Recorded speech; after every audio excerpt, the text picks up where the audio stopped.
This is a Crack House Chronicles production.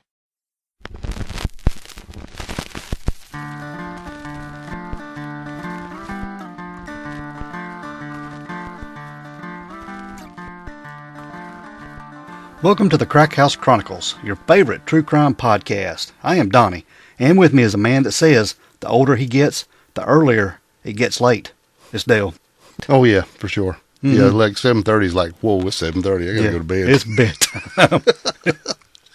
It took you a minute on that one, huh? Yeah, I was like, wait a minute. I guess it's getting late. Yeah, well, this time of year, the sun starts going down at 2 o'clock in the afternoon. God, I know it's awful, ain't it? It is. It's terrible. Get up, go to work, it's dark. Come home, it's dark. Turn your lights on, going and coming to work. Yeah, it's pitiful. Yeah. It's dark all the time. Dark. Yeah, I hate this time of year. Gloomy, dimmy. Well, y'all damn cool weather people like this mess. I like the cooler weather, but I don't like the time change. Get back to summer. We got to have longer days and hot, and you can cry about that. Yeah, well, I guess, yeah. That's it. We got to gripe about something, don't we? Apparently. Yeah. What's going on today, dude? You know, same old, same old. Same old, same old. Back in the Crack House doing an episode. Doing it up, man. Man, you got anything good to say, or you want to say something about anybody? What? I don't say nothing bad about nobody. No, of course not.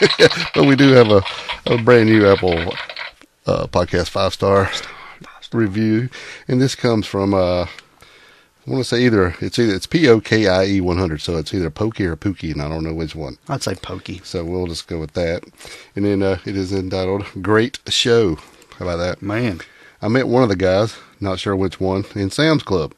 He was wearing the t-shirt, and I asked about it. That was the best question I ever asked. I checked out the podcast and have been hooked ever since. Great show, very informative and interesting. Man. How about that? Yeah, that was me. I guess that was you. It was. I remember that interaction. And, yeah, she asked about my shirt and took a picture of it, I think. I'm pretty sure she took a picture of my shirt and asked about it. And Did you have a watermelon? No, I didn't have a watermelon like I did down at the Walmart in Southport, but, yeah. Oh, shit. Here, pick up this big bulk of paper towels from Sam's Club. All right. Yeah, I try to stay away from Sam's Club. Yeah, I can't. Yeah. My wife drags me there. You usually go up there and spend a lot of money, usually right when it's time to renew your membership, and then go again, and then after that, I was like, wait till the next time I have to renew a membership and go again. Yeah. Like. But I did run into somebody at Pleasant City. Oh, man. Kind of a cool interaction. Yeah, wife wanted to go grab a drink and eat some food, so we rolled down there and met a guy at the bar. It was really cool. He was a big fan of the show, and it was really neat. So we talked for a while, and I handed out some stickers and some cards, and we had a good old time. Didn't you say he was fanboying a little bit? He was fanboying a little bit. Oh, man. He was that's self-admitted. No, I didn't say that to him. He was like, I'm really trying to keep my fanboy under control. That's so dang cool. It was really, really cool. Yeah, he's like, I promise this is the last thing I say. And my wife gets, don't worry about it. He loves talking about it. Just keep it coming. Yeah, it was a great time, man. And sorry I didn't catch your name. That's my fault. I should have asked. Yeah. But my wife did grab a picture of us somewhere. I had to get it from her. Yeah. Anytime somebody comes up to me and recognizes me or sees my shirt, I always, take time to speak to them and tell them a little bit. Yeah, man. Yeah, you got to. Yeah, I ran into somebody at Dollar General, too. How about that? Oh, yeah. Yeah, they wasn't trying to, take me off to Walmart or nothing, but they did like the shirt and talk about how they love the show. So, well, one thing about Dollar General, you don't have to get dressed up to go there like you do Walmart. No, and it ain't far to go either. That's it, because you got one every 2 or 3 miles. Yep. That's right. We went to the fancy one, over there by Burns, Oh, yeah, it's the clean one. Yeah. Yeah, the other one looked like an incinerator dumpster. Oh, I haven't been back in it since whatever's going on over there. So. Yeah, it closes and opens and closes and opens. Random. Yeah. Ridiculous. Anyway, we need to get off this minute. Yeah. Let's get rolling. Yep. All right, Dale, after this short break, dude, we're going to get going on this episode. Let's do it. All right, we are back. We are back. And, Dale, we're going to Montana. We are. Yeah. Did we just do an episode in Montana recently? I think we did. Yeah. Mm-hmm. We're going back there. We got to get stuck in a place, don't we? Yeah, we do. We kind of get in a groove on things. But we're going up to Montana, a little town of Missoula. Missoula, Montana. And we're talking about a guy by the name of Wayne Nance. Yeah, the Missoula Mauler. That was his nickname, yeah. Not to be confused with the NWA wrestler, the Missouri Mauler. Rocky Hamilton. He was a 6'4", 325-pound man. He was a big fella. He wasn't killing nobody like... no, he was just wrestling. Yeah, wrestling. Yeah. But Wayne Nance was killing people. Yeah. But he was born Wayne Nathan Nance on October the 18th, 1955 in Clinton, Montana. Clinton. Yeah, and he was born to parents George Edwin Nance, and his mother was Charlene May Mackey Nance. Charlene, yeah.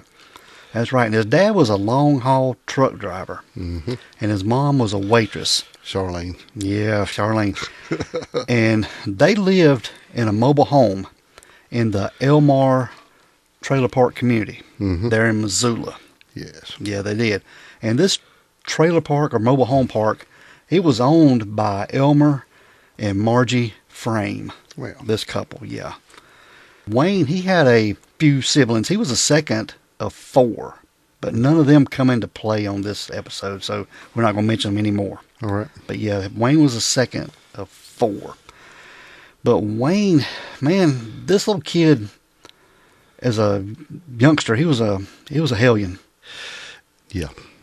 There was one time he was on the school bus. He was about 7 years old. He was riding the school bus home, about to get off the bus there at the trailer park. Right. And there was a little girl on the bus sitting in front of him, diagonally in front of him. Yes. And this little girl, her name was Julie Frame, and her parents were the ones that owned this trailer park. Right. And it was reported they hit a bump in the road or a pothole or something, Yeah, it was. Yeah. and her glasses that she wore came off, Yeah. and they Hit the floor. it fell in the aisle there between the seats. So Wayne bends down, picks them up, and he's holding them up, and he breaks them. Well, she looked at him and smiled and thought he was doing something nice and reached her hand out and he just snaps them in half and throws them down. Throws them in her lap. Yeah. And then turns to look out the window like nothing happened. Like, yeah. Just living my life. Yeah. Here's your glasses. Yeah. No emotion at all. Right. Nothing. And Julie goes home, thinks she's going to get fussed at about this. Well, I mean, I'm sure those glasses aren't cheap, sir. No. And their mom, Margie, has their dad, Elmer, go talk to Wayne's dad. Yeah. George. George. Yeah, and said, you need to do something about this or pay for these glasses or something.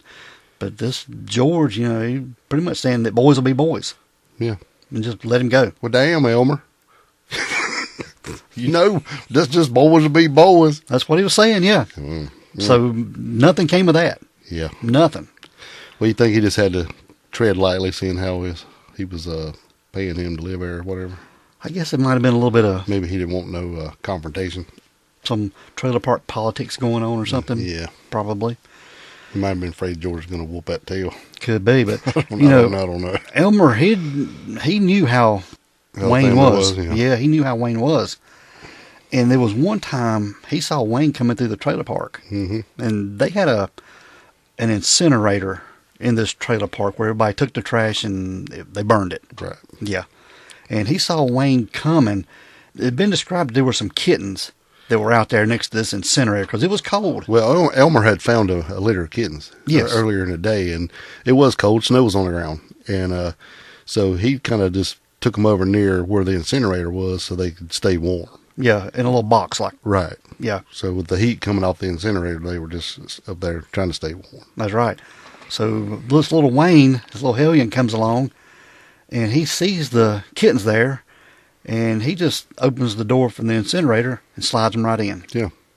And the whole time Elmer's watching this. Now, he don't know he's being watched by Elmer, but he's witnessing this go on. Witnessing this, yeah. And he says that Wayne just kind of holds his ear in there and listens to them screaming and clawing and whatever while they're in the fire in there, and just turns and walks off. Yeah. No emotion. No emotion. His boy's dead inside. He is. I think he is, yeah. I don't tell him. It's weird. Yeah. Sure is. So, needless to say, this Wayne, he's a piece of crap as a kid. Yeah. Yeah. When he got a little older, he got to boasting to his friends that he was into devil worshiping. Yeah. And doing some things like that. Now, this whole time now, he was really academically gifted. He was a smart fella. Yes. But even though he was a juvenile delinquent, as they say. But, it's kind of crazy because he'd go in and make decent grades and everything, but he was the weird kid. And then I think he was doing a lot of this for attention, or most people thought he was doing this stuff for attention. He would start talking about devil worship, and then and then they also talked about, hey, we draw a lot of stuff, and drawing skulls and knives and blood. And I'm thinking, hell, that's me. Just drawing, doodling all over stuff, except for the devil worshiping part. That part. And didn't he collect chicken's feet? Yeah, for some reason. Yeah. Started collecting chicken feet. Okay. I don't know. I don't know nothing about chicken feet collecting. But he kept telling his buddies that he was going to be a warlock. Yeah. He's having this dream. That somebody was visiting in his dream, a woman. Yeah, a dark woman. Yeah, that he needed to become a warlock. Yeah. But for that to happen, he would have to have a sacrifice before he was 19 years old. Yeah. Some kind of murder or some kind of sacrifice. That was what he had in his head. Yeah, so he was in high school, and he's getting on up there in age, 17, 18 years old. So this time, for him to become this third-degree warlock, as he described it, it was getting close. Yes. So he was going to have to do something to get this warlock status that he had. Yeah, he was supposed to get. So when he was 18 years old, this was on April the 11th of 1974. There was a 39-year-old mother of one of his friends. Her name was Donna Pounds. Yes. They lived there in Missoula. This family, she had a husband, and they had a couple kids, but Wayne was friends with their son. Yes. And he had been in their home a few times. They'd hung out together, but they had their home for sale. And they weren't locking the door, so I guess the realtor could come and bring and show people. And I guess this is why now we have lock boxes. Exactly, yeah. Back then, I guess they just left it open in case a realtor wanted to come and show the house or whatever. Exactly. So now Wayne knows this home, and he has got some dirty deeds on his mind. Yes, he does. So he goes to this home, and he waits. He goes in and waits. And Donna Pounds gets home around lunchtime or just a little after lunchtime, what she thought would have been an empty home. But Wayne was in the master bedroom, and it's been theorized that Wayne was armed with one of her husband's 22 Lugers. Well, he was, because his son, the Donna's son, has shown him the gun. Yeah. When he was over there before, it showed him where his dad's gun was. So when she came home from work, working part-time at the Christian bookstore, she came in, come in, set your stuff down like you do, get home from work, walk around and stuff. But when she went back to her bedroom, there he sat. Yeah. Armed with a gun. Yeah. Yeah. He did. And Wayne fired a warning shot into the bedroom wall. Yeah. He carried a black gym bag with him, and he produced some white clothesline he got out of it. Yes. And this is when he used it to tie Donna to the bed. Yeah, he cut 4 pieces and tied her each limb to that corresponding bedpost. Yeah, so had her spread out on the bed. Yeah. Arms and legs spread out. Face up. Yep. Yes. So Wayne proceeds to rape her. Yes, he does. Yeah. And Donna just happened to be on her period. Yep. Yeah, he had just thrown the bloody pad on the floor and didn't care. No, didn't care. No, didn't care. Bother him none. No, it didn't. So when he was done, he got Donna off the bed, untied her, and forced her into the basement. Down the stairs into the basement. And this is where he forced her to her knees. And Dale, he shot her point blank range 5 times in the back of the head. Yep. But this wasn't enough. No. No. He kind of posed her down, set her on her, pushed her up against the wall, and then spread her legs. Yeah. Yeah. And he took the barrel of the gun and forced it into her vagina. Right. And then he just left. And left it in there. Yeah. Yeah. And it was just a little while later, Donna's daughter came home. Yeah. She had a friend with her that was going to spend the night with her. Right. And they came in and turned the TV on, got them some snacks, and just sat down and watched TV. Yeah, they had just assumed that Donna was out doing some errands or something. Yeah. Now I'm assuming, I don't know why they in their car would be home, correct? So You'd think, but yeah, but I don't know. Being That's kids what it and was teenagers, reported. Yeah. probably didn't think. Yeah. But anyway, they were watching TV, having some snacks, and it got on. Yeah. Got on up to be about around 5:30, and this is when Donna's husband Harvey came home, and he came in speaking to the daughter and talking and stuff, and said, "Yeah, everything's okay, but why is there ropes on your bed?" He's like, first he's like, "Where's your mom?" I was like, "I don't know.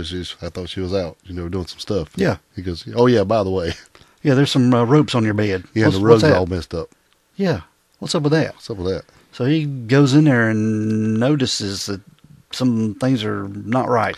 And he also noticed that his gun holster was out of its secret and locked drawer where he kept it. Yes. And the gun was also missing. So he told his daughter, he didn't tell her what was going on. No. He told her, well, he asked her if her and her friend could go next door and hang out for a little while. Yeah. Go back to your friend's house. Yeah. And just chill, and I'll holler at you after a while. Yeah. I'll call you. So they leave, and Harvey, he gets to looking around the house. Yeah. As soon as they leave, he goes to work. Yeah, he's trying to find... What the hell's going on here? Yeah, something ain't right. So he finally makes it down to the basement. And it's a horrible scene when he gets down there, man.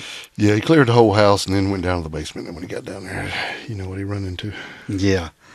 And examinations, it would determine or estimate that Donna had been murdered between 1 and 3:30 that afternoon. And Dale, there were 3 eyewitnesses that would come forward saying they either saw Wayne Nance or someone who looked like him in the area that afternoon. Yeah, plain as day. Yeah, and one of the witnesses said they saw him in the garden of the Pound's residence. And another said they saw him leaving the house with a black gym bag heading in the direction of the Tamarack trailer park, because their family had moved from the Elmar trailer park to the Tamarack at some point. Yeah. But the Pounds family, their son Kenny, he had shown Wayne exactly where his father had kept this Luger 22. Yep. And Wayne was a regular at the house. He would come over. So he knew. It's crazy, man. And Wayne was questioned by the police. Oh, yeah. And he admitted that he had not gone to school that day. Well, you know, the next day when he went back to school, he started bragging to his friends. It was done. He's like, what do you mean it's done? It's been done. That's what he was saying. Then he showed him his arm. Yeah, he was sitting in the gym on the bleachers, at the top of the bleachers. You know how the cool kids will sit at the top of the bleachers. Right. And he was telling his buddy, you know, that it's done. Right. Yeah. And then he showed him his arm. Yeah, he had burned or carved a pentagram into his arm. Yeah, about big around as a coffee mug. A nice one. Yeah. And the guy kind of was like, first he's like, what do you mean? And then he started just cackling at him, laughing wildly, which kind of freaked the dude out. Yeah. And he actually went to the principal and told him that, you know, that lady was murdered. I think Wayne did it. Yeah. And the principal's like, well, that's an awful steep accusation there. Can you prove it? I'm like, well, no. And he didn't want to talk to the cops. So it's kind of like they've been told him straight off the bat who done it. They know he done it, but they just kind of like looking the wrong way. Yeah. And Wayne admitted that he had not gone to school that day, like we said, and instead he had stayed at home to work on a school project, which he was going to build his own tomahawk. That was his little project he was working on. Yeah. Yeah, he said it actually had been out in that area, but he was foraging for materials to make said project. That's what he said. Yeah. So they didn't have much evidence. They couldn't prove. They did find the bag. They went and checked his house. They found the bag, found some shell casings. Mm-hmm. But nothing that could link them actually to the murder. And meanwhile, Donna's husband wasn't making things any better. He was actually a preacher, right? He was, yeah. Yeah. Said his sermon come up the next week. He's preaching on Christians versus satanic people, going to be some kind of war, and he was thinking maybe his wife's murder was some kind of thing to start that war. And it's just weird. And Harvey, the husband of Donna, wasn't he suspected as a suspect at one time? Yeah, that's what I'm saying. They were looking at him, but he wasn't making it no easier on him to clear himself. No. He was doing pretty much everything wrong, and then found out he was actually cheating on her the whole time. It's just a whole lot of mess. So it wasn't looking good at all for him.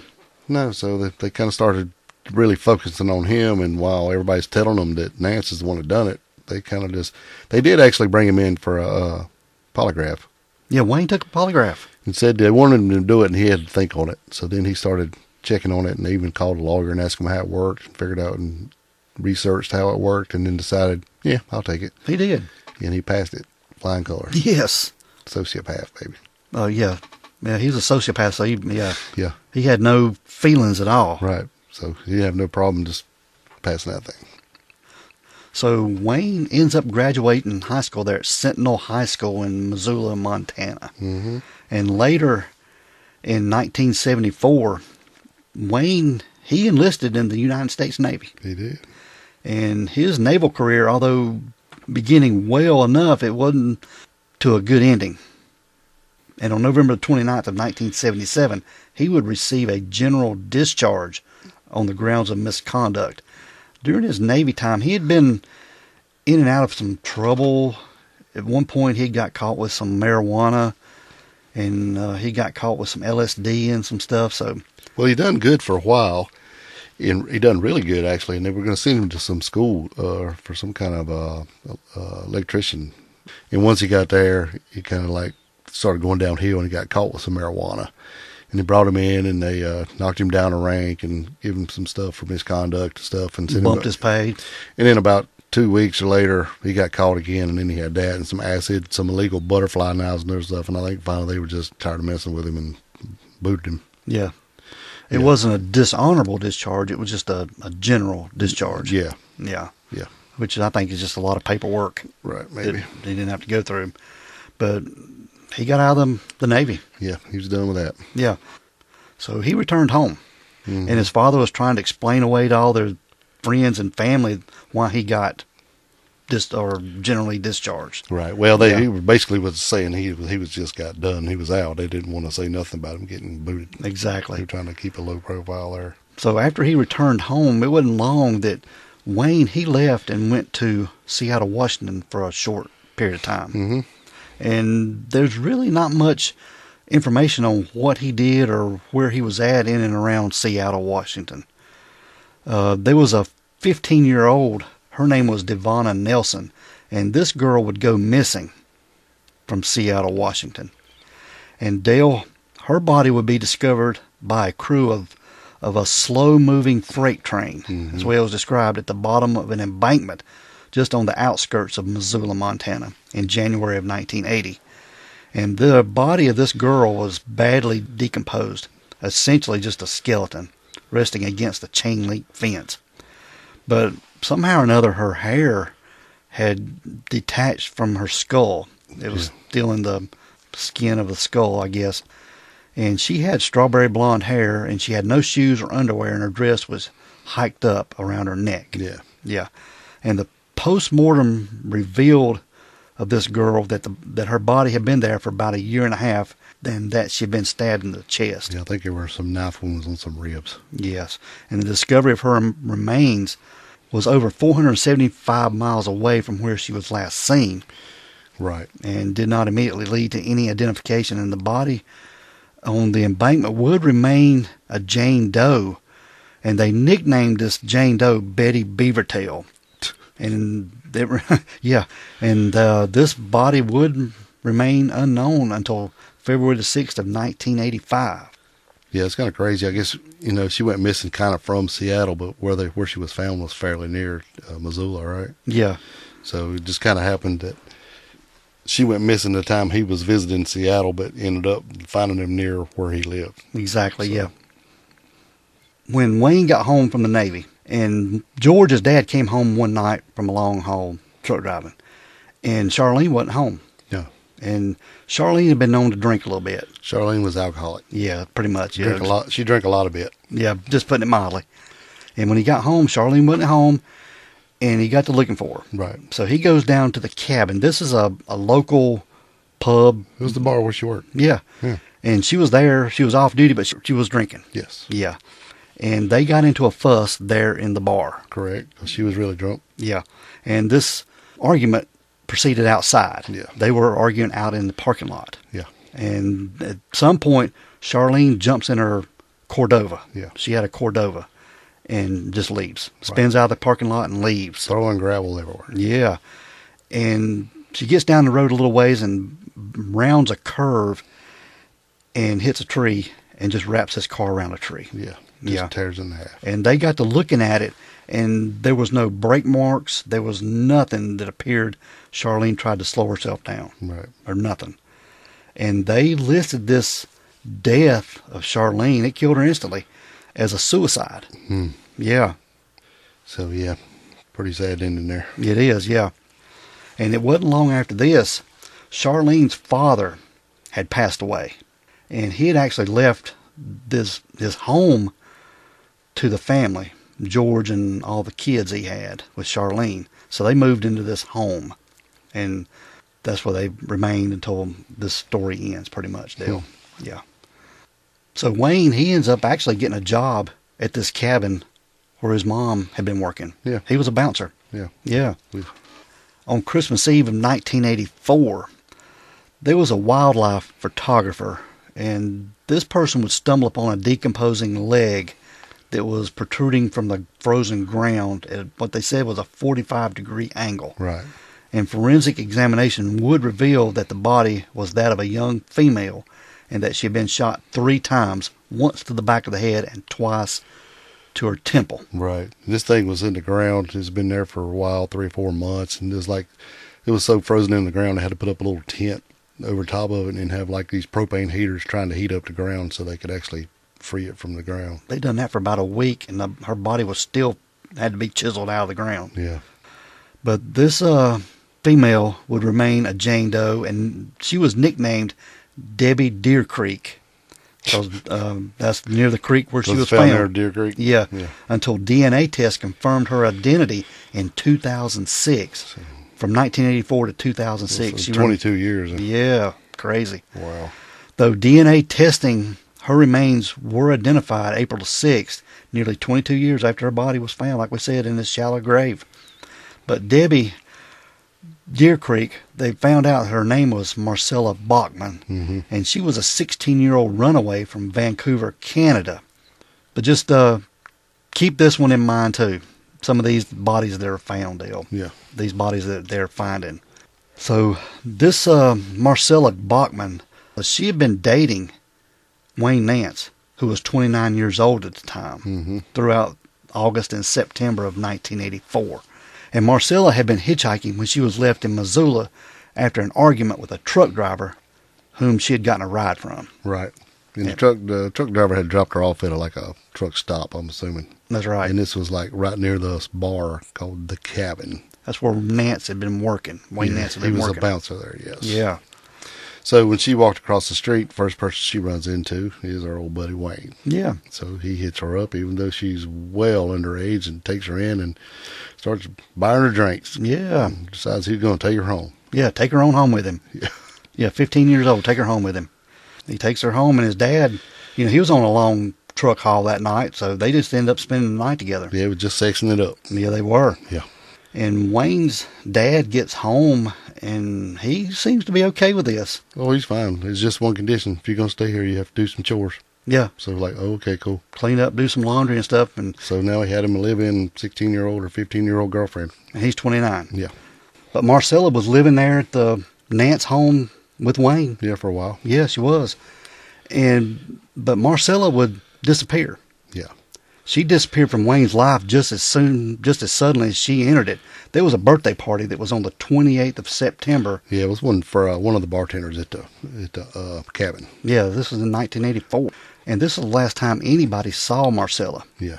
Yeah, and everybody got to asking about her and, asking about where's Robin or Marcella, which everybody called her Robin for some reason. I figured she was probably really going by Robin because she was a runaway. Could be. And they probably didn't figure out what her real name was until later when they discovered her body or whatever. Yeah. So Robin was probably what everybody knew her as. And they asked her about, where is Robin? What's going on with that? Last time we saw her, she was at the birthday party. Like, well, she's gone. And anybody said anything else, said, well, she's gone. She just got on with another trucker and took off just like she came to town. The way she rolled in, the way she rolled out. Right. Yeah. Yeah, nothing of her. Until they found her body. Yeah, buried in a shallow grave about 2 miles from Nance's home. Yeah, with her legs sticking out of the ground when they tried to unthaw. Right. Yeah. So we're moving up to September the 9th of 1985. And this is when it was a logging road. There was a bear hunter on a logging road. Would come across the skull of an adult female 3 miles, as they say as the crow flies. And it was actually 3 miles from where Marcella Bachman had been found. Police would find yet another skeletal remains upon a thorough search of the area. And examinations would conclude that this body had been dead for around a year and that she'd been shot in the head twice. Right. And due to the proximity to where this other body had been found, this other Jane Doe, where they were found, police theorized at the time that whoever killed one had to have killed the other since they were so close together. Correct. And they tried to identify this Chrissy Crystal Creek, this one here they named. These names are killing me. I don't know why they're naming them these names, just because of, I guess, the location. Location and something that goes with it, kind of, I guess. Yeah, Crystal Creek, and they just named her Christy. And she was believed to be an Asian heritage. No, they thought she was Asian because of some of the dentistry work she had done. Was not like nothing around here. It was like some kind of, the implants and stuff was known to be Asian. Yeah, it wasn't stuff they did in the United States. Or UK. Yeah. Yeah, so that's why they were on that route. So this body they had found. Got to remember, it wasn't nothing but bones, a skull, 2 holes in it, and they were trying to use the dental work. And yeah. That's what that was taking them down that road. Yeah, so this Christy Crystal Creek, this remains they found, she would remain unidentified for 36 years. Mm-hmm. Yeah, but she was finally identified on the 23rd of May of 2021. Yes. And after weeks of intense genealogy research, they were able to identify her through DNA relatives and a family tree, which led them to the Lucas family in Spokane, Washington. Yeah, it was crazy. When they finally let those folks know, man, they lost it, because they were still holding out hope that Janet Lucas was still alive, but they just didn't know, because she had left one night and never returned. They had her family had went, and she was at a bar at the time and was talking to her, and she was drinking, and they thought she was coming home to take care of her son, and she never came home. Yeah. So when they let her know, they were letting her know that we finally, the police were kind of ecstatic because they finally identified. But when they went to the other end, it was kind of like a death notice, because those folks didn't even know she was gone, Yeah. So this Christy Crystal Creek was Janet Lucas. That was her real name. Yeah. Yeah. She had a twin brother. Wow. Yeah. That's crazy, man. Right. But she was originally from Spokane, Washington, and was last seen in Sandpoint, Idaho in 1983. And she would have been 23 years old when she was murdered. Correct. But police, they were trying everything to find her identification for all that time, man. Yeah, it's crazy. Yeah, it is. So we're moving up to December the 12th of 1985. And this is where Wayne Nance is ramping up his terror there in Missoula, man. Yeah, buddy. Yeah. It's just crazy to me how they can't pinpoint this guy. He's still living in the same place after all that happened, especially when he's in high school.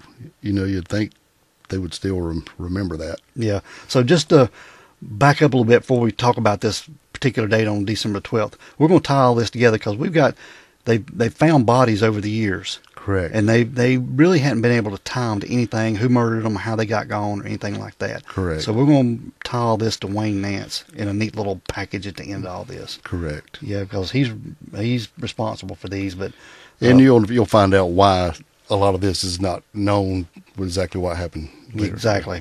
Yeah. So we're moving up to December the 12th of 1985, and we're talking about a family. Their last name is Shook. Yes. The Shook family. And they had just built this home. They hadn't been in this home very long, Dale. No, not long at all. No, just a couple months, I think. Well, the thing is, man, they had just built this home, and then they had bought some furniture. And they had these guys come out and deliver this furniture. And they bought it from Conlon's Furniture. Yes. And just so happened that Wayne Nance worked for Conlon's Furniture. He had started a job there, yeah. Yeah, and he had worked warehouse for a while, a lot of stuff going on there. But then he had moved up to delivery guy. Yeah. So when he come out to deliver the Shook family's new furniture, him and the other guys there moved in, carrying around, but the whole time Nance is paying attention. Yeah, he's looking at the house. He's mapping it out in his head, and then takes notes and writes down the maps and everything. Yeah. So this is like 3 weeks later. They get to knock at the door. Yeah. They're sitting in their new home, got their new furniture, and just chilling out. Yep. So remember, this is December the 12th. This is getting close to Christmas time. Mm-hmm. Yeah. So they're sitting at home that night, and there's a knock at the door. Mm-hmm. A violent knock, actually. Yeah, Mike's sitting on the couch. Teresa's in there making Christmas cookies. 2 kids sitting on the floor playing, and the 3rd child's in the bed because he had school next day. That's right. So the 4-year-old, his name's Luke. He gets up and rushes to the door. Right. Before slings it open. Before Mike Can he get off the couch? Yeah. So he opens the door, and a man, an armed man with a gun, just brazenly walks into the house, and he introduces himself as Conan the Barbarian. Conan the Barbarian. Yeah. And he demanded some money. Right. And made promises that no one would be hurt if they complied with his demands. Yeah. And then he fired a shot, which hit Teresa in the leg. Yes. Teresa shook the mom in the leg. Crazy, man. Well, he come in and tell him that, he needed money. He was going to tie him up. He was going to take the money and then leave. If they left, nobody get hurt. Mm-hmm. But there was a scuffle that broke out in which Mike would suffer a blow to the head. Yes. And he was tied up and stabbed in the chest and left to die where he had fallen, Dale. Yeah. Man. Yeah, he tied his hands behind his back, tied his ankles up, and then just took out his big hunting knife and stabbed him right in the chest, killing him pretty much. Lay there to bleed out. On the spot, yeah. Yeah. Yeah, and Teresa was forced upstairs and tied to the bed. Yeah, she was. Just Wow. favorite thing to do. Yeah, while Luke, the one that answered the door, he had been taken to his older brother Matt's room and put in there. Yeah. And shut the door. Now, the 2-year-old. Megan, she had been placed in her crib, which this crib was still in their parents' room. Yeah. Yeah. So right beside where Mom was tied up to the bed. Man, can you even imagine? No. And this is where Teresa was raped, Yep. with the 2-year-old sitting there watching, probably screaming her head off, crying. And then Teresa is stabbed to death. Yep. Yeah. With the same knife. And then he take that knife and tried to cut that bullet out of her leg. Yeah. The bullet fragment of the bullet had been left in her leg, and he tried to cut it out. He couldn't get it. He couldn't get it, yeah. Later, they would say it looked like dogs had attacked her or something. It was just tore up so bad. Man. So, at around 10 p.m. that night, there was a neighbor that saw a pickup truck, which matched the description of Wayne Nance's vehicle. This was a maroon Toyota 4x4, leaving the Shook's property. And 2 hours later, this perpetrator that went into the home would return back to the house. He went back to the house, and he was going to rob the house this time. Yeah, steal some stuff. He did. He stole an elk statue, which was about a foot tall. Yeah. 12 inches tall. And a stag-handled hunting knife. I guess it was the antler made into the handle of the knife. Handle, yes. And he stole a silver dollar collection. Yeah, and then he realized, well, we got 3 survivors here. The kids are still there. We can't have no survivors. Yeah. So at this point, he tries to set the house on fire. And yeah, said he'd taken all the bar stools and put them under the stairs. He did. And then crammed a bunch of newspapers and magazines there and just set the house on fire. He did. So just to burn the kids alive as he left. Mm-hmm. Yeah. And this fire smoldered, but didn't actually catch up. Which is good. But what happened was it was smoldering, and I guess the covering on the bar stools, yeah, the plastic covering or whatever, and the poly or whatever inside of it. Yeah, it was releasing some cyanide gas into the house. Yes. And this house was airtight since it being new. And I guess that was one reason the house couldn't catch on fire. There wasn't much airflow to get it going. Apparently. But this cyanide gas was flowing through the house, and the kids were trapped inside, man. Mm-hmm. Yeah. Well, you think the oldest kid woke up. He had slept through the whole thing. He didn't have no idea both his parents had been murdered. Mm-hmm. And then realized there was smoke, so he woke up his little brother, and they're trying to remember all the fire safety stuff he learned in school, stay near the floor and this, and couldn't get out. And so they couldn't get the windows open, so they stayed near the bottom of the floor, but they still, were caught by the gas. Yeah, they were. Which made them pass out, I guess you'd say. I guess it did, yeah. So finally, the next morning, there was a neighbor that saw the car still at home. They hadn't left for work. I guess this being a nosy neighbor, went to the house, knocked on the door, but the door was unlocked or partially open, and he was able to get in. That's when he smelled this fumes and this smoke. Yeah. And he was able to... Well, I'd say the door was closed or it'd have more airflow. Probably. But he was able to get in the house pretty easily, and yeah. He called rescue and 911, was able to get out there. Yeah, it said the little girl in the crib, when they got her out, there was enough soot and stuff from that smoldering fire. It looked like a outline drawn in the crib around her body with the soot. Where she has been laying, Yeah. So I guess she finally slept with her mama laying there dead in the bed beside her. But the kids, they were rushed to a hospital. They were. And they did survive. They did. All three survived. But the parents, they were dead. Yeah. Yeah. They'd been They'd murdered. been dead, yeah. Yeah. So, wasn't long after this, Dale, Christmas time. Yeah, buddy. Yeah. But the bereaved relatives of Mike and Teresa shook. They hadn't been allowed back into the home to get any keepsakes or be able to look, see if anything had been stolen. Be able to look, see what had been going on. But once they had been able to get in there, they noticed some things had been taken. And they had noticed that an elk statue was gone and the silver coin collection that Mike had and this stag-handled knife that were missing. Correct. Yeah. So, like we said, getting up to Christmas time, Wayne's at home with his dad there, and he hands his dad a present. And his dad opens it up, and guess what it is? About a foot tall statue of an elk. Yes. He gave him the elk that he had stolen from the Shook home. Right. Yeah. Buddy. So anyway, after they figured out what was missing, Bob Shook, the dad of Mike, kind of getting frustrated, and he went straight to the sheriff himself and told him they need to be on the lookout for this statue, them coins, and that knife. Yes. Because he knew, that something's up. It'd be fairly easy to, find that elk statue. I mean, it was kind of it was handmade. It was a one of a kind piece, yeah, made by a family member. So it's not like everybody's got one, You just can't go down to the Dollar General, the Home Goods and buy one. No. Yeah. Right. So it's like he'd be looking for that thing, and that the knife was also custom made and had been a Christmas present given to Mike by his father Bob 2 Christmases earlier. So the two things that were stolen or two of them, not the coin collection, but the other two things were one of a kind items. Yeah. And Wayne had also given the knife to his dad as a Christmas present too. Yeah. So they were on the lookout for these things. Yes. This case goes cold. They don't know who killed the Shooks or anything. They can't find anything out, so they don't know, Dale. Yeah. But Wayne is working at this Conlon's Furniture. Yep. Like we talked about. Right. This furniture store. And while he's working there are several female customers that had complaints to the Conlon's management about some harassing phone calls that they began to receive after getting a delivery from the store. And one of the customers had even singled out Wayne as being the caller. Right. And another had changed her number to maybe stop these calls. Which it did. Yeah, it did. And the calls had stopped. But she then made another order to Conlon's. And then it started again. Yeah. So then she knew exactly where it was coming from and vowed then she's never going to use that store again. Crazy. Yep.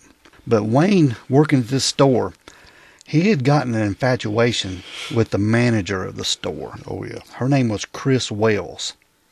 And she was managing this store, and she was married to a guy by the name of Doug Wells. Yes. And this family, they didn't have any kids, but they were doing pretty well. Doug, he owned a gunsmith shop. Yeah. Yeah. Lock, Stock, and Barrel was the name of it. Mm-hmm. So them two, having pretty good jobs, they made pretty good. They were living a pretty good life. Right. Yeah. Now, Chris being the manager of this furniture place, she had to get on Nance because he had started following the female colleagues around the store he had a new camera, and he'd just walk up behind them and call her name and turn around and he'd take a picture of them. Like a Polaroid camera. When she started weirding everybody out. Yeah. And then he was even doing it to Chris. Yeah. And then said that he was taking them photos home and putting them in a book, keeping those photos, especially the ones of Chris, because he had a thing for her. He had a big thing for Chris, yeah. Right. Yeah. And then other stuff was reported that, that Wayne was climbing up on top of the bathroom during his lunch break, looking through the ladies' room to watch the ladies go to the bathroom. Yeah. And this wasn't enough for him. Right. He had actually gotten a peephole drilled into the bathroom. Yes. From another wall and was spying on the women going to the bathroom. Yeah, that way he didn't have to climb up on top of the stall. Yeah. I mean, he wasn't inside the stall. He was like on the roof of the thing. Yeah. Looking through. And Wayne, he got to bragging to his coworkers about what he had done. Yeah, y'all want to see this? Yeah. You want to go see women go to the bathroom? They're like, No. But so then he got worried about it. So then he went to Chris and said he had found it and then blamed it on the other guys that he had bragged to that they had did it. Yeah. But she wasn't buying none of this mess. She knew Wayne was weird and something was going on. So they all said, no, it was Wayne. Wayne was the one doing it. So she had them fix it, but she didn't fire him. She had it all taken care of where they couldn't climb up overhead or look through the peephole. Right. All of it Everything sealed up. Sealed up, yeah. Yeah. Wasn't it at some point that Wayne had came into an office with a watercolor painting that he had done? Yeah, there was one night when Chris and Doug, is that his name? Yeah, Doug. When Chris and Doug had been out with some friends that had been in town from California doing a wine tasting. And that night, after the wine tasting, they had went up to the cabin. Where Wayne worked, yeah. Where Wayne worked, and Wayne had asked her for a dance. And he had done this several times, but she always turned him down. Well, this night, I guess she was been at the wine tasting all day and was feeling a little good coming tonight. And to her, it was no big deal. Okay, fine, we'll do the dance, whatever. So they done the dance, and Doug did not like it, and she tried to tell him, you need to don't start that. Something's weird going on here. He's just weird. Well, then she gave him the dance or whatever, and she didn't think nothing else about it. So the next day, he came in and brought her a watercolor, I guess, painting or drawing or whatever. Something he had done, he had done, of a lady sitting in a wine glass with her legs up in the air. Spread open, and with the thing saying, my first wine tasting. Yeah. And give it to her. And saying, and she's like really weirded out about it. She just like stuck it in her drawer to get out of the office. Yeah. Yeah, buddy. Yes, this Wayne, yeah, he's pretty weird, man. Yeah, he really had it for her. Oh, yeah. And she's a pretty lady, actually. Yeah. He had a large collection of photos of her. Some of them had even been taken like from the bushes where she would go for jogging. So it was like he was stalking her. He kept one in his wallet of her. Had one in his wallet, and he'd like take the pictures, and then he even had where he would find pictures or stuff where she had signed it. He would like invoices and things, her name out of it, and put them with the photos, and write notes on the back of the pictures like "I love you" and "I'm crazy about you" and "I want you to be with me and my lazy boy," and just weird. I want you to be with me and my lazy boy. Yeah, this crazy stuff, man. That ain't redneck at all, is it? No, not at all. Yeah, so needless to say, Wayne Nance had a thing for Chris Wells. Yes, for and sure. Chris's husband, Doug, he was telling her, this he's weird, he's a little off. Yeah. Just watch yourself. Watch yourself. So we're moving up to September the 3rd of 1986, and this is getting close to midnight. Chris and Doug Wells, they were getting home from an evening. They'd been out with some friends. Mm-hmm. I think they'd been to the gun range or something, right, to shoot. And because Doug, he owned this gun shop. I think he had went out shooting them, and then maybe they had even went by the cabin for a while and then came home. Yeah. So they got home, and Chris goes to the bedroom. I guess she was going to get out of her clothes and just get ready for bed. But when they got home, they noticed that there was a truck that was parked on the side of the lawn of their property. Yeah, it's kind of in the yard, kind of in the road. Yeah, and this annoyed Doug a little bit. So after he got in the house, he went to get his flashlight, and he went back out and looked, and Doug could see what he thought was someone huddled in the front seat of the truck. Right. Originally, he once he got in the house and she went to go do whatever, he got to thinking, because they live on a corner, so there's a road here and a road beside, Yeah. And he was thinking about his fishing boat.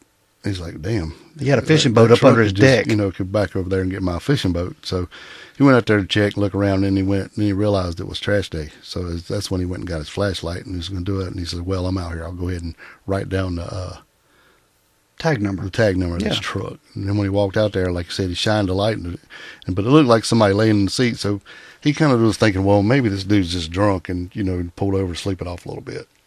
Yeah. So when he goes back out to take the trash out, that's when he noticed this truck that was out there that he saw someone in there was gone. Right. Yeah. So he thought, well, okay. But he did see something in the bushes. He did. And he actually saw someone in the bushes, lurking in the bushes. And he's like, hey, who's there? Come out of the bushes. And he said, it's Wayne Nance from Conlon's.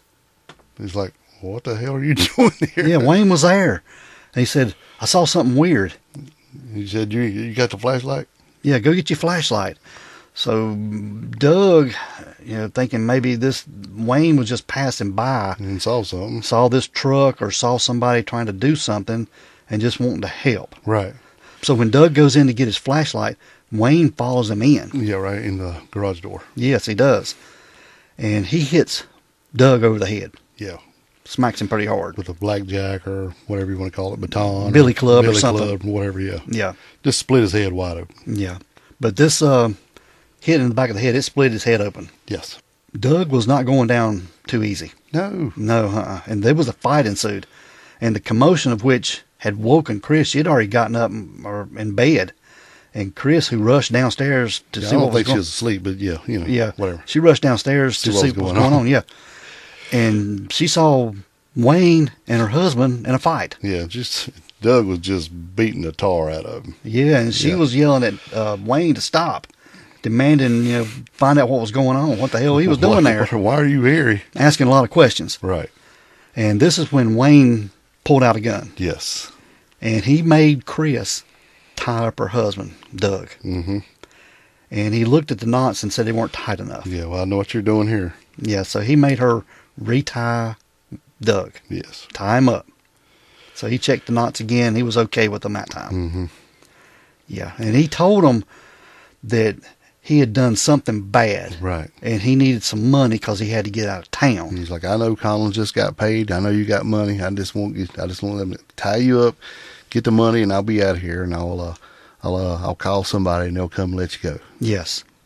They were assuming that Wayne wouldn't hurt them. He was just wanting the money so he could get out and get gone.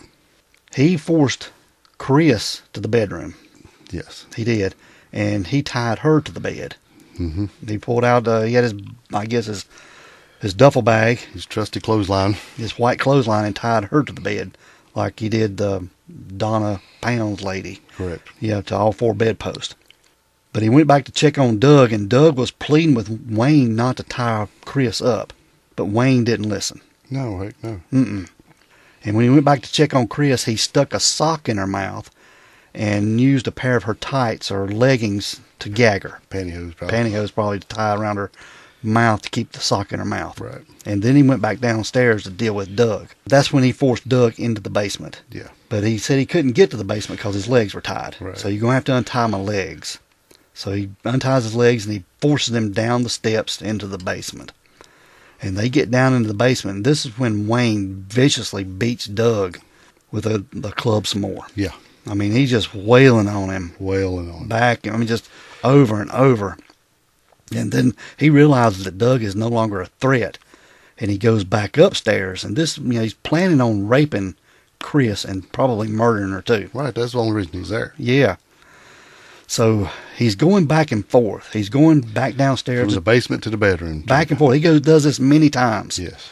And Wayne, he goes back downstairs to check on Doug again. And Doug's lost so much blood. He has. And Doug, at one point later, had said that he sees Wayne over in a corner or up against a wall just talking to himself. Yeah, he said he was kind of going in and out from, I guess, blood loss and other whatever, plus that beating. And then he opened his eyes at one point, and Wayne was at the wall, right, almost nose to the wall, talking to himself. Mm-hmm. Yeah. Yeah, saying, well, maybe I just need to put this gun to my own head. Yep. Maybe I need to do this. And then he blacked out again, and when he woke up the next time, Wayne was right beside of him. He didn't say nothing, and he just took out the knife and plunged it into his chest. An 8-inch knife. Yeah, all the way to the hilt. Yeah. And it missed Doug's heart by inches. Right. It slashed his diaphragm and his stomach too. And punctured his lungs. He said when he took the knife out, air just blew it out of his chest. Man. Now he had already been tied to a pole in the basement now. His hands tied, feet tied, so a rope around his chest and a rope around his neck tied to the pole. That's right. So he's defenseless as he was, Beaten. Yeah, been beaten to death. Yeah, beaten hard. Death, but yeah. So he's on the brink of unconsciousness. Oh yeah, in and out. Yeah. So Wayne goes back upstairs. Mm-hmm. Because he thinks he's done killed Doug. It's time to get it on. It's time to have my way with Chris. The main event. Yeah. So he's upstairs with Chris. And back down in the basement, Doug, and somehow or another, this beast of a man, gets enough strength to be able to sort of untie himself a little bit. Yeah, he starts getting the knots loose. He does. He gets his hands loose, and then he finally gets his feet loose. Mm-hmm. And somehow he's able to get to his feet because down there in his basement... Well, he got them other ropes off, too. Remember, he had the other two ropes. He spun them around to where he could untie them as well. Yeah. So he's able to get to his feet, and him being a gunsmith and owning a gun shop, he had a little guns place there in his basement where he worked on guns. Yes. And just that day, he'd actually got a Savage 250 rifle. Right. He was going to Restore. yeah, and it was just there on his workbench. And he was able to grab this Savage 250. Mm-hmm. Yeah, it's an old gun. But he only had one bullet. Only one bullet for Now, it. this thing's like a deer rifle. It ain't nothing to play. It's a serious business. Yeah. Big game rifle. Yeah. Yeah. And one bullet he had for it. Right. And he was able to actually get himself over to the bottom of the steps. Mm-hmm. And he was able to crouch down on one knee. In a shooter's position. Yeah, he did. So he knew Wayne was listening.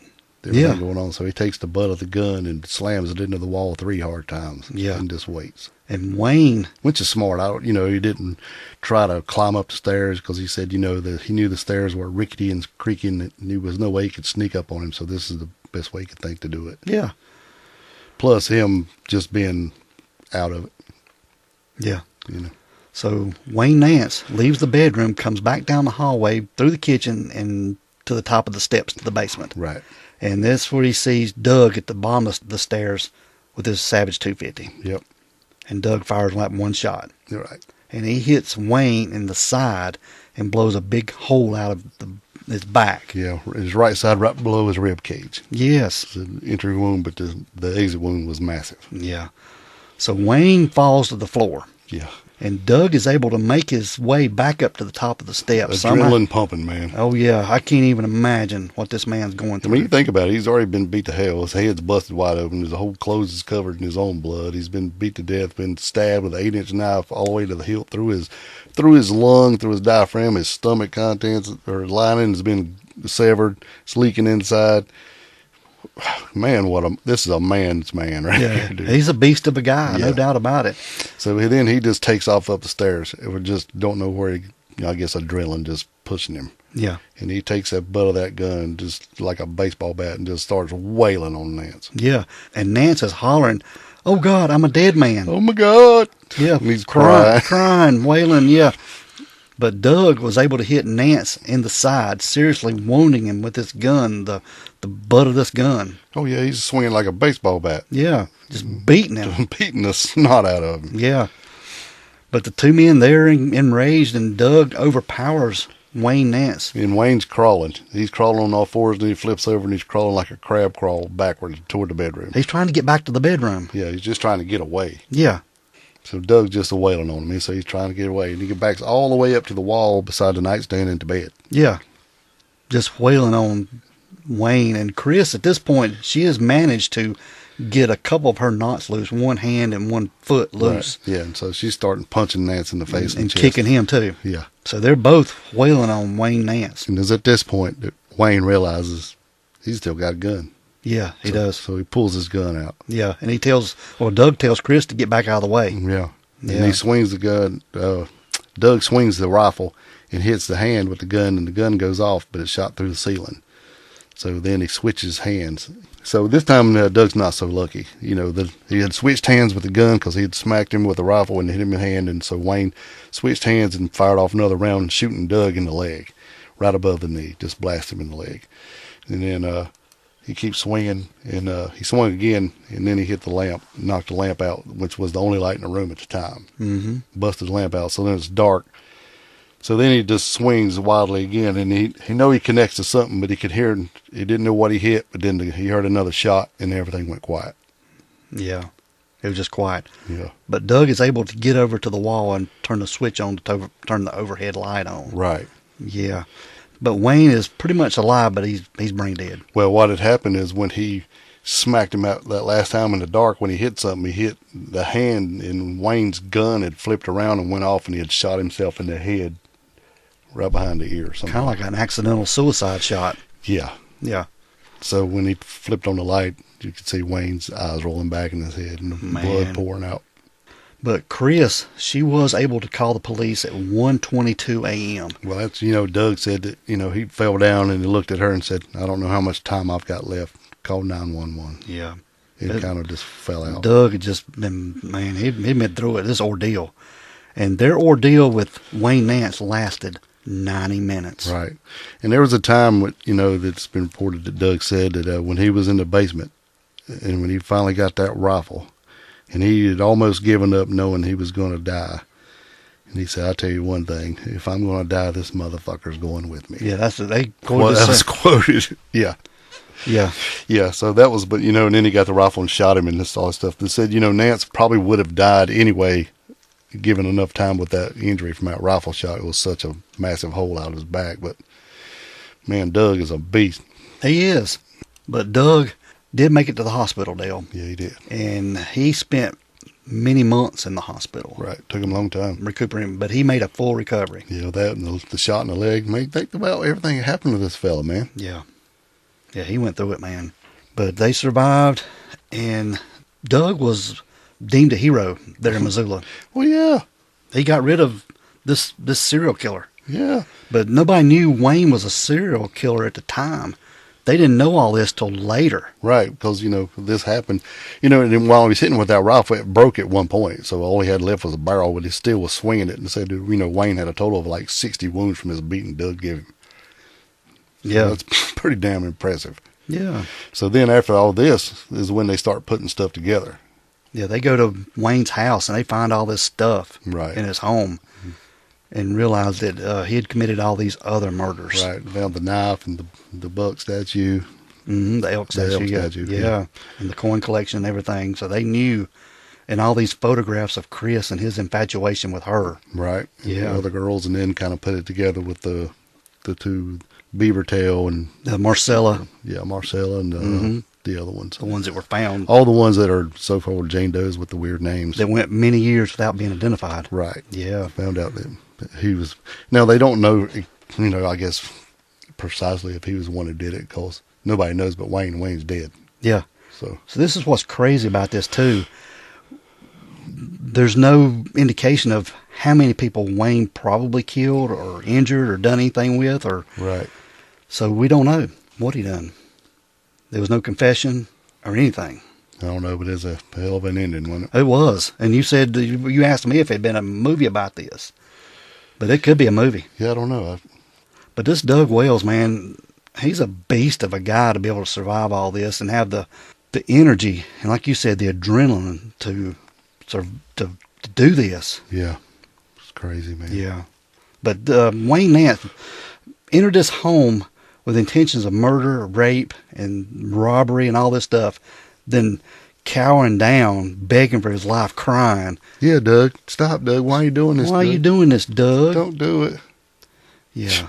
Oh, God, I'm a dead man. I'm a dead. Doug is not stopping. He's having no part of this begging. And another thing, too, about this is crazy. Chris and Doug Wells, now, today, a couple times a year, they do seminars with the FBI on serial killers. Yeah. And how to survive and do certain things. So they're actually consultants. Right. For different things. So it's crazy. Pretty dang cool, man. This is a lesser known case that I found that I thought would be interesting to do. Yeah, I'd never heard of it. No. Wayne Nance, he was a piece of crap. He was, man. From day one. But law enforcement estimates that he's responsible for at least 4 murders. The Donna Pounds, Marcella Bachman, Mike and Teresa Shook, and he is the only suspect in the murders of Devonna Nelson and Janet Lee Lucas. Right. So they probably killed them too. Yeah. But George Nance, Wayne's father, defended his son after his death, telling the police to quit trying to pin all the crimes in Missoula on him. Foremost, however, it is obvious those who knew Wayne Nance admitted that if you thought hard enough, it looked a little deeper into this. He's perfectly capable of doing anything that he was suspected of. Oh, yeah. Creepster. Yeah. Bad dude, man. Well, third-degree warlock, man. But the community treated Doug Wells as a hero, and a fund was set up for him and his wife to cover loss of earnings. His medical bills were sorted out for him, too. Yeah, it's crazy. He was a hero. Yeah, it really was. He still is, I guess. But that's the story of Wayne Nance. The Missoula Mauler. Yeah. Sort of a good ending. Yes. Yeah. We don't get many of them. No, I wish we knew more about all the other crimes he done, but we'll never know. Right. Yep. Yeah. He's not talking. All right, Dale, we're going to get out of here, bud. Yeah, let's roll. We want everyone to be safe, Please be careful and always be aware of your surroundings. Because the next episode could be about you. This is the Crack House Chronicles.